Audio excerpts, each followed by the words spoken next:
দিনের শেষ বিকেল ক্লান্ত শরীর টেনে টেনে রিকশা চালিয়ে ফিরছিলেন সালামউদ্দিন। বয়স ৬০ পেরোলেও সংসারের দায় দেনা তাকে থামতে দেয় না। সারাদিনে মাত্র ৩টি যাত্রী পেয়েছেন।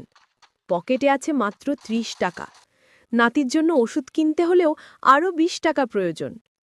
ঠিক তখনই একটি স্কুল ব্যাগ পিঠে ছোট ছেলের রাস্তার পাশে দাঁড়িয়ে রিকশা থামায়। মুখে ভয়। চাচা, আমার ভাড়া নেই, বাড়ি পর্যন্ত নামিয়ে দেবেন? বাবা আসলে দিয়ে দেব। সালামউদ্দিন তাকে কিছুক্ষণ দেখে নিজের নাতির কথা মনে পড়ে যায়। একই বয়স, একই নিষ্পাপ চোখ।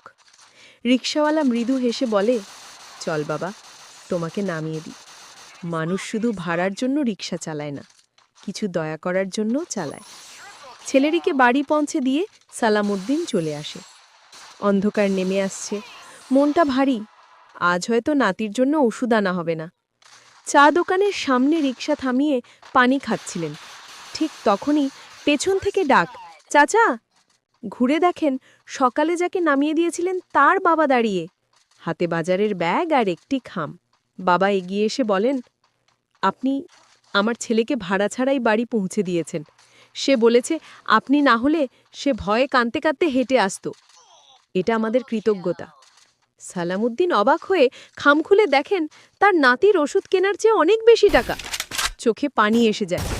বাবাটি হেসে বলেন, ভালোবাসা কখনো খালি হাতে ফিরে আসে না। রাতের নরম আলোয় বাড়ি ফিরতে ফিরতে সালামউদ্দিন বুঝলেন, মানুষের শেষ ভরসা টাকা নয়, মানুষের একটা ভালো কাজই অনেকের জীবনে আলো হয়ে চলে।